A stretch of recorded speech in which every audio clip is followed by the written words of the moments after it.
Hello and welcome to episode 90. What about Wikipedia?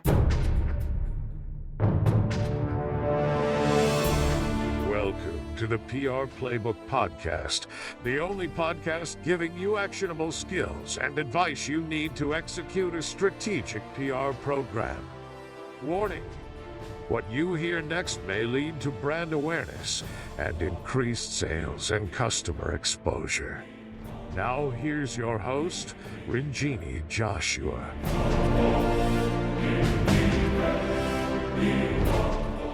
Hi, we are back with episode 90 today. What about Wikipedia? And we are going to be talking to Rhiannon Ruff, who's the co-founder of Lumino Digital. Hello, Rhiannon. Thank you for joining us on the PR Playbook. Hi, thanks so much for having me, Ranjini. I'm really excited to be here.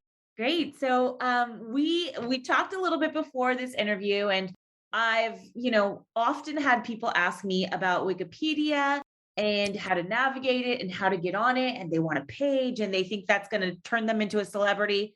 So I'd love to talk to you a little bit about what you guys do with Wikipedia. But first, can you give us a little background on yourself? Yeah, absolutely. So I am an accidental business owner and communications person. I did not start out aiming to be in this field at all. I had a few different jobs in law and HR at the start of my career. And then when I moved to the US with my husband, I was helping out a friend who was starting his own communications agency, just like a little niche shop at the time. And one of the things that we worked on was Wikipedia. And this slowly became my whole role, was just figuring out how to help clients with this really tricky site. And that's where I've ended up just kind of focusing my career since then. So I helped to build that agency, and now I am building my own with my wonderful partners. Yeah, that's there's not a shortage of need of things in the communications and digital space. I think this is a really interesting place because I know I've tried to build my own Wikipedia page before, and it's kind of impossible if you don't know what you're doing. So I'd love to hear, let's start with just why should someone have one? Because I think that's one big question that you should answer before you start something like this. Why should somebody have a Wikipedia page? What's the benefits? Oh my goodness. So I think this is a tricky question because it is hugely beneficial, but it's also incredibly tricky to get a Wikipedia page. So I think it puts a lot of pressure on people to want to have one when they can't. So I'm just going to kind of try and separate it out into a few different things. I think if you have an existing profile, if you are someone who is already well known, if you're someone who has generated media coverage, if you're known for a particular role, a particular thing, having a Wikipedia page just means that you have a place that records your digital legacy. It brings everything together really neatly. And a lot of people like it for that legacy aspect. It kind of shows they've made it. They're a person of import. Having a Wikipedia page these days is kind of synonymous with like stature, with all those sorts of things. And it's I feel like you think when you're on Wikipedia, you're in the dictionary, right? Yes, yeah. Yeah, it's like the new who's who, right? Yes.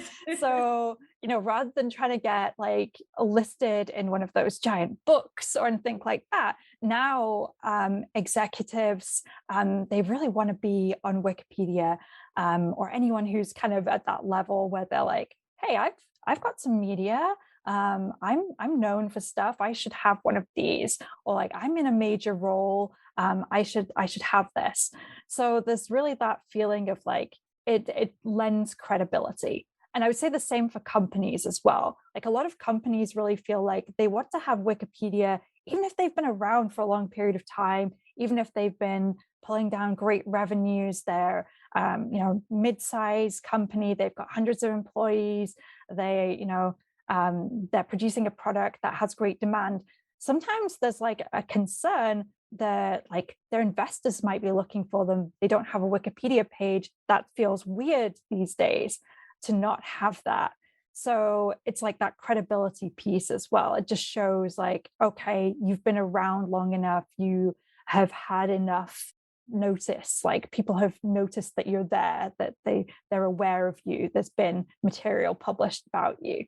This is a kind of a side question just because of what you were saying, but I mean, I'm working with a lot of clients right now, especially in this like crazy digital wave of searchability and findability and getting picked up by SEO. So does it help? I mean, with the SEO search and stuff like that as well?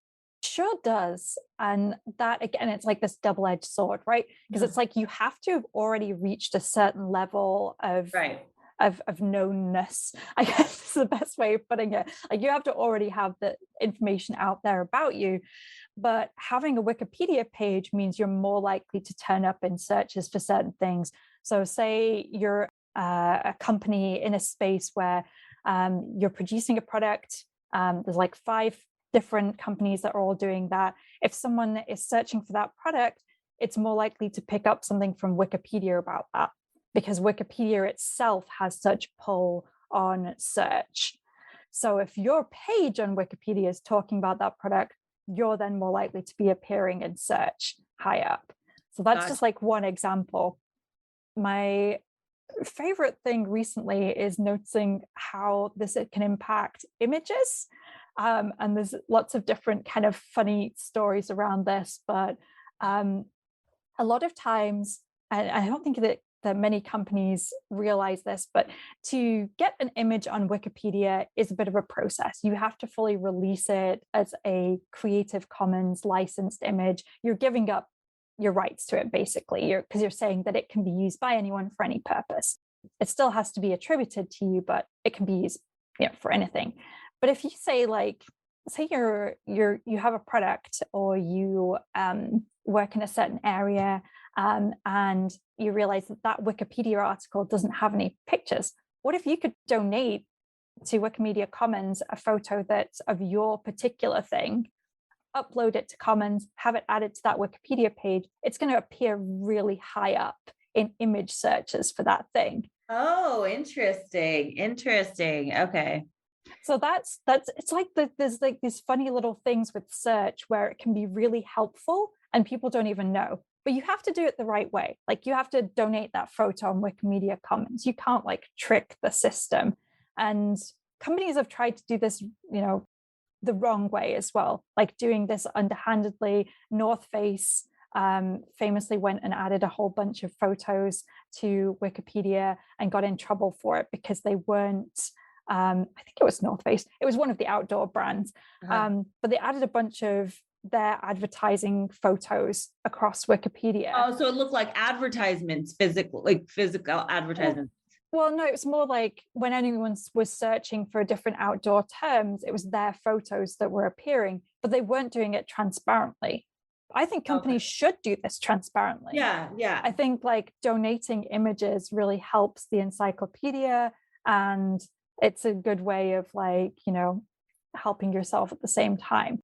But you have to do it transparently. And that's kind of the big thing that I would say overall on Wikipedia that a lot of people don't understand, is that anything that you want to do with the site, you have to do it transparently. You must disclose that you have a conflict of interest. You must say that you're there on behalf of yourself, your company. You can't just go ahead and try to create a page without doing that sort of thing. You can't just go and make changes without doing that. You just have to be honest.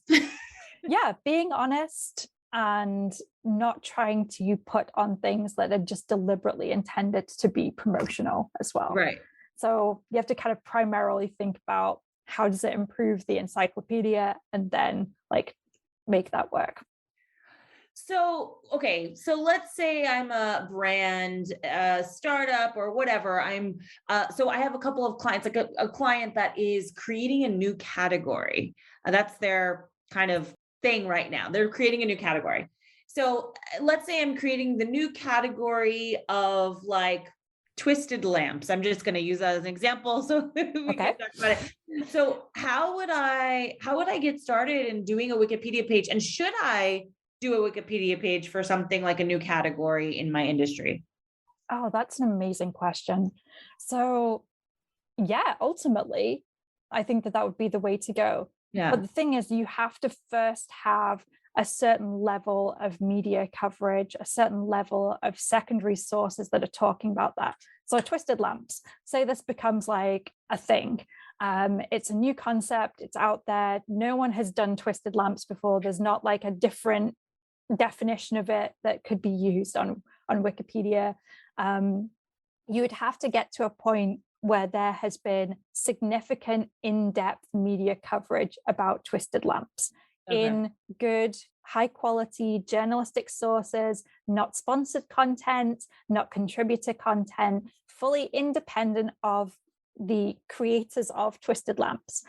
So at that point, once you have that level of coverage, and I say typically you're looking at wanting to have around about at least 10 sources overall that talk about it.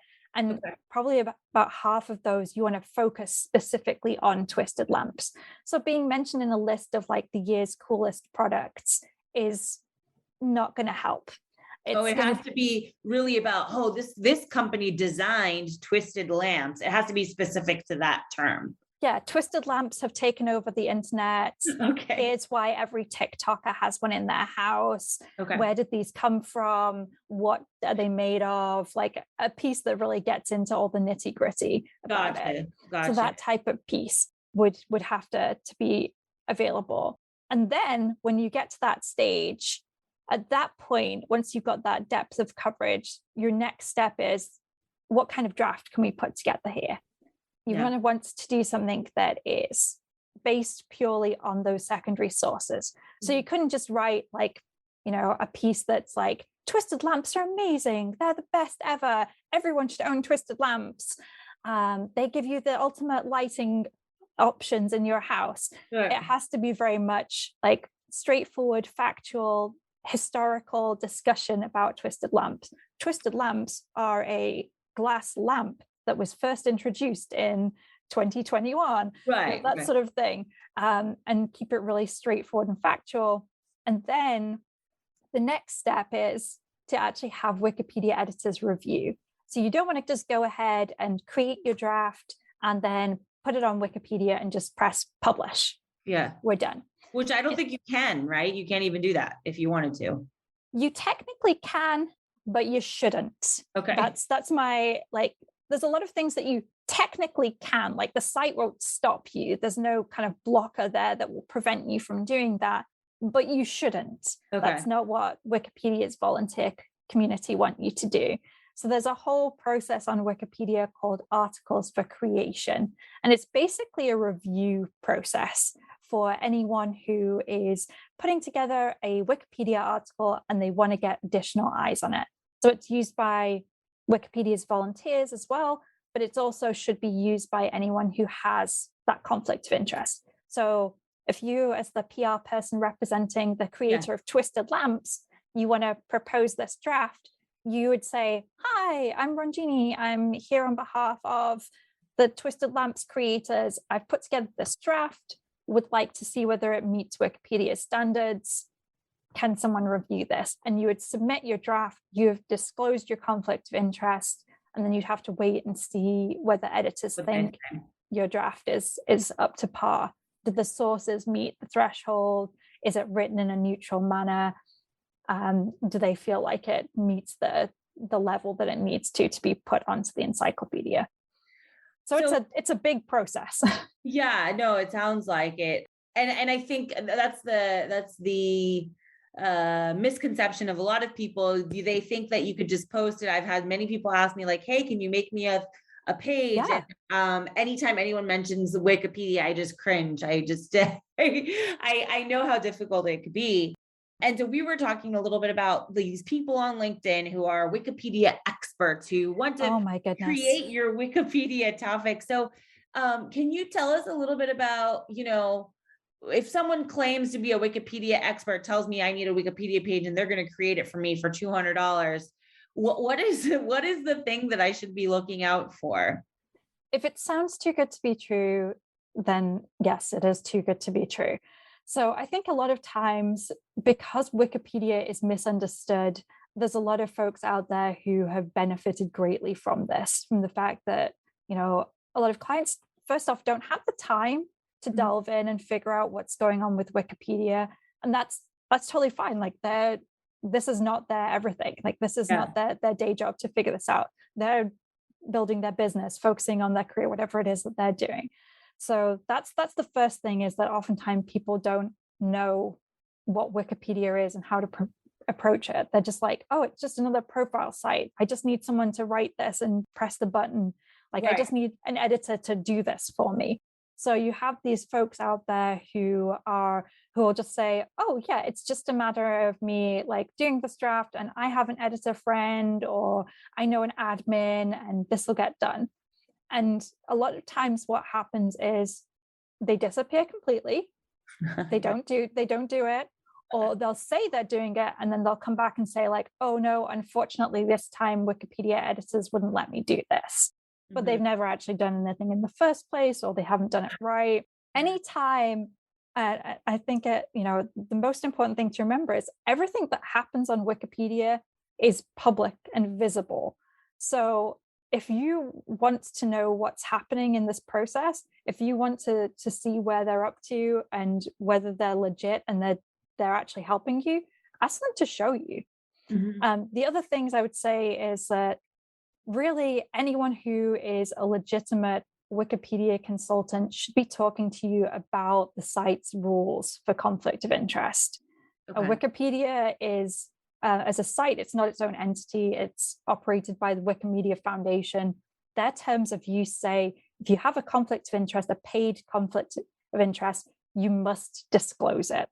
So that's the first, that's the absolute lowest level thing that you can do to start off with, is disclosing that you have an involvement with the subject. And then the next thing is Wikipedia itself, the best way to think about it is as being a volunteer community that is building an encyclopedia. It's thinking about it as being like the encyclopedia first and foremost, I think trips a lot of people up. The idea of well, they should be trying to keep it up to date and accurate. And I think that's kind of, yes, on the face of it, it's this informational site. It's trying to be, encompassing and accurate. But the main thing to remember is it's a volunteer community that's building this. There is no massive company infrastructure that's doing all this stuff. This is just volunteers who are doing this. And they themselves have their own guidelines because they really want to stay independent. They do not want Wikipedia to have any outside interests affecting it. So Wikipedia's community guidelines go a step further, and they say that if you have a paid conflict of interest, then you shouldn't actually try to make changes yourself or go ahead and create a new page yourself. You should work with the volunteers. So you should propose a draft, or you should offer up changes that need to be made, and they will ultimately make them. And all of this should happen on Wikipedia transparently. There shouldn't be any emailing someone and then the edits get done, anything like that. They want to have, every bit of Wikipedia has all these discussion pages attached to it. And all of these things should take place on these discussion pages where it's totally transparent and visible and you can see what's going on. Why is it that they don't make it easy to understand? Because I know oh gosh. Going through the process before, I know there is instructions. You can find the instructions on how to do it. But for me, I feel like I'm pretty savvy. It was so complicated to understand. They didn't really make it very straightforward. They're like, oh, you need to do this, and then you need to find an editor, and then you need to do this. And I was just like, why does this have to be so complicated? Can I get a step-by-step instructions? Why is it that they make it so difficult? Or is it just because it's just a community thing? Yeah, that's basically it. They, the community built this encyclopedia. They came up with, guidelines along the way of how to approach different things. And really, they're trying to retrofit anything conflict of interest related. The site isn't built for companies and individuals to come on and seek changes for themselves. There's no easy official process for doing it. There's no just kind of straightforward submission system that you go to a page, you write in the page you want to create or change, and then you press go. that didn't happen. So everything is kind of retrofitting in. And Wikipedia itself is complicated. It's complicated to learn how to become a Wikipedia editor. There's so many guidelines, so many rules, so many different discussion pages about different issues and things that are going on. Until you get like fully into it, it can be a really confusing space in and of itself anyway. So I don't think that they're intentionally making it hard for people to do this, because ultimately, like, they don't want people to be going in and just being like, I give up, I'm just going to edit directly. Yeah. But that is in effect what happens a lot of times. This is what we hear a lot from potential clients, is like, well, I wanted to do it the right way, I just couldn't figure it out. Yeah. And so I thought, like, I hear a lot of like, I thought I was doing it right. So I absolutely understand. And then you get an email later saying your comment was rejected or whatever, like whatever the situation, or your page was rejected, or I mean, I've gotten that many times. So yeah, it is just incredibly complex, I would say, is the tricky thing, which is, I mean, you know, as a professional helping folks in this space, that's great. That keeps me in a job. But also, like, I want people to understand how to navigate Wikipedia, even if they don't work with me, because I think, like, ultimately it's a benefit to everyone. Like, if more people understand like how the site works, what it actually is, I think that this would solve a lot of problems for Wikipedia itself and the community, as well as like all these poor people working in communications who suddenly get told by their chairman that the Wikipedia page is wrong and they definitely need to fix it right now. Right. And they have no idea what to say to them. Right. Well, because you can't, right? Because you need, like you said, you need valid sources for everything that you're saying in there. So if you don't have a source, you can't change it right now. You have to get a source. And then I can tell you from a PR perspective, that's not immediate, right? Like, if it's going to be in a editorial, like, even if it's not scholarly, but like a credible editorial piece, that takes, you know, at least 2 or 3 weeks, if you're already working with someone. And then if you're not working with someone, if they're just picking it up, it might take 5, 6 weeks or 2 months. Yeah, I mean, I think that's really good to know that these kind of challenges exist with Wikipedia, and it's not something that you could just do because you feel like doing it. No. And I think a lot of times what I end up telling folks is, if you're not sure what to do, the best thing is to not touch it at all. Yeah. Because you can inadvertently end up making something worse. Like, you go and you try to like fix an issue with some content that isn't accurate, and then before you know it, you've got a big banner on your page that says that there's been red banner at the top.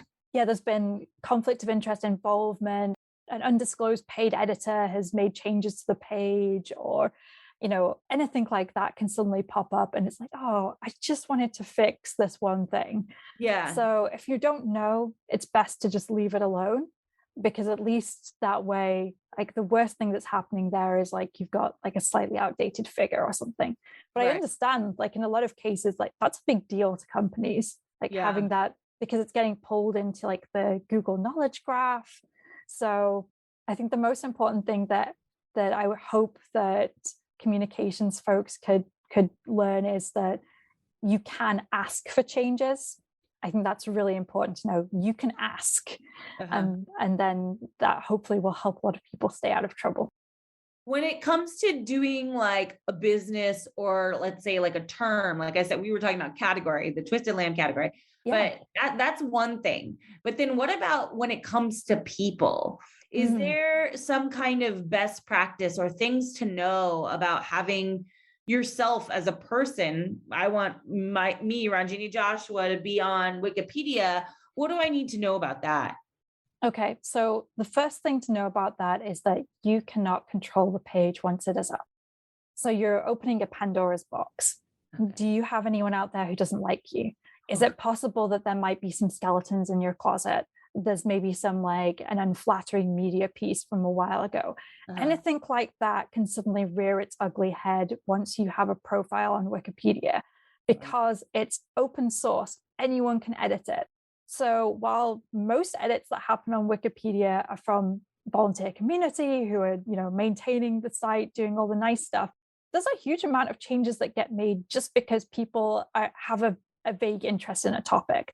Right. And it's kind of like your Yelp reviews, right? So people who leave a Yelp review either really love that restaurant, or they like writing Yelp reviews, or they really hate that restaurant. So that's Very extreme, yes. Yeah, so it's exactly the same with Wikipedia. The people who are going to edit your page are people who like editing Wikipedia, the people who really like you, and the people who really don't like you. So those are things that I say, before you even sort of consider creating a page for an individual, do you actually want one? Do you want this open source profile about yourself to be out there on the internet, turning up as a top search result, and that people can edit and change on a whim if they want to add in that you're a horrible person, or whatever. So that's the main thing. And like, not to be scary about it, but I think it is important, especially for people who are just, if you're a business person, if you're not kind of famous, but you're kind of, known for something in your field, it's definitely something to bear in mind. And then that's something I didn't even think about till you just started saying it. Anybody can contribute to this page. Yeah. If someone doesn't like you, you might be in trouble. Yeah. I would say that the worst ones for this are the academics. They are terrible. Yeah. They will snipe on each other's pages. I was actually, when you were saying that, I was thinking of one of our clients who has gotten many, many good, great, amazing accolades for their research and their work in a specific field. And I was like, oh, this guy would be perfect for it. But you're right. We have to ask him these questions. Do you have any enemies? Is there something that could potentially come up that's bad that you wouldn't want being shown forever because somebody just contributed to your page? Yeah. So, I mean, the flip side of this is, so with individuals, there are different reasons that Wikipedia says that you can be eligible for a page. So academics, for one, like they have a whole different set of criteria versus, just general people, business people, versus actors have their own set of criteria, musicians have their own set of criteria. So there's different ways in which you can be eligible you can qualify for a Wikipedia page, depending on like what you're known for. It all essentially comes down to, are there secondary sources that talk about you personally in depth enough to be able to put together a Wikipedia page? So that's kind of the first thing, is like, once you've decided, is this something I actually want? The next point is, can you have one? So do you qualify for it? So, and it really is just based on that, like what is already out there, and they do have to be in-depth pieces that are about you specifically. And then the next point after that is looking at really how to put together that page, what it would include, what it would not. And that's where it comes down to, like, are there things that are out there in the media coverage that you'd rather not include, and what should and shouldn't be? Now, Wikipedia has some really strict guidelines about living people, because they understand the potential impact on a person of having, this high profile website having a profile piece about them. So they do have some really strict rules about what can and can't be included. So that you can't add just straight up gossip to an individual's page. You can't add things about, anything like any allegations of criminal activity unless there's really strong sourcing. If there's anything that's kind of on that level of controversy type of thing, claims about a person, there has to be really strong sourcing for it. It can't just be based on a quick mention in a source. Yeah, that's a really good point. I guess, you can't pull up like gossip magazines or stuff like that. They have to be truly credible sources. That's it, exactly. So, New York Post, for instance, is not considered to be a highly credible source for Wikipedia, because they have too many of those like gossipy pieces that may or may not be accurate, or maybe like limited in their accuracy. Right. That's so interesting. Oh my goodness. Okay. I mean, there's so many questions I want to ask around this, but I want to keep this short and actionable, of course. Okay, so let's say, I want to create a Wikipedia page. What would you say is like kind of the starting point of best practices? One, of validating that I should do it, and then two, getting started. So what are kind of like some quick tips on those two areas that would get me moving? Yeah. So in the first place, validating whether or not you can have it, collect up all of your coverage. So that's the first step. Make yourself a list of everything that's out there and identify those pieces that are in high quality sources, identify those pieces that go in depth about you, that are focused upon you. That's the first part. Do you have at that point, about 10 sources overall that discuss you? Are about half of those focused specifically on you, or at least one or two of those really going in depth about you? That's the first point I would say to do. And then from the next step is really working with someone who can help you put that into a proper Wikipedia format, making sure that the tone is right, making sure that it's put into the right kind of formatting, and can guide you through that process of actually submitting it on Wikipedia for review. Yeah, that link process is kind of crazy, like the referencing process. So I agree with that completely. Yeah, I think because you can spend an awful lot of time trying to put something together yourself and missing the mark if you don't know. It's like tiling your own bathroom, right? Like if you go out and do it and you've never done it before, every step of the way you're having to learn. And maybe you're a fast learner, maybe you're really good at picking up those type of things, and so when it comes out, it's going to look good. But oftentimes what you find is that your tiles are going to fall apart, or you find that you haven't started in the right place, and so things aren't quite right. And it's the same with writing for Wikipedia. There's so many rules that are out there about how you should phrase things, what you can and can't say, how you should be incorporating those sources, all of that stuff, where you can make missteps, and then when you submit, editors will be like, this is not it. This is not how you need to be doing this. So I think working with someone who has good knowledge of it is the best way to go. Okay, great. Is there anything that we missed in this conversation that's kind of like good to know when you're considering this? Oh, I think that the one thing that I would note is just making Wikipedia a part of like your overall digital strategy in terms of monitoring it for mentions. So if you don't currently have a Wikipedia presence, keeping an eye on it to see whether something pops up about you. Do you get mentioned in an existing page, or does someone create a page about you? So that's my first thing. If you're already monitoring everything else, which a lot of folks are at this point, and if you're not, you should be. So just making Wikipedia be part of that overall monitoring is really huge. Anything proactive you can do. And then also thinking about how your media coverage that you're working on in general can fit into something like Wikipedia. Wikipedia is the end point of everything else that you're doing in terms of media, online, everything. It's because it wants to be the last place that information is represented. Right. So thinking about it that way, like every kind of piece that's coming out, that's the best way to kind of look at it. It's how like will this eventually filter through? It's like your timeline in history, basically. Yeah, I love the phrase that Wikipedia is your digital legacy. Like that's where it's going to be, like what people will find out about you based on all this other stuff that's out there. Yeah, no, I like that too. That's great. Okay, so where can people find you? Obviously, we'll have your information in the show notes and everything, but where can people find you? So you can find me on LinkedIn. I am one of those Wikipedia experts. No, joking. I try to keep my Wikipedia stuff on LinkedIn really focused on nice, actionable, above board, best practice tips. But I am pretty active on there. So you can find me, Rhiannon Ruff, on LinkedIn. You can also reach out to myself and my team at shout@lumnodigital.com.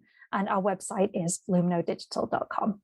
Perfect. Great. Thank you so much for this conversation. I think it definitely will get some people thinking if they want a page or not. which I'm now thinking error on the side of caution, but but it's great for categories. I think that's actually a really great place where people can contribute and they don't own, like you were mentioning, those images, the image contributions. That's a great place where people can contribute, get a little bit of recognition, and be in a category that's not like just about them. Yeah. And they don't have to worry so much about, being flagged or anything like that. Yeah, don't be spammy, but, be helpful to the encyclopedia, and it can help you also. Yeah, this is great. Thank you so much. And thanks for joining us. Okay, thanks so much, Rantini.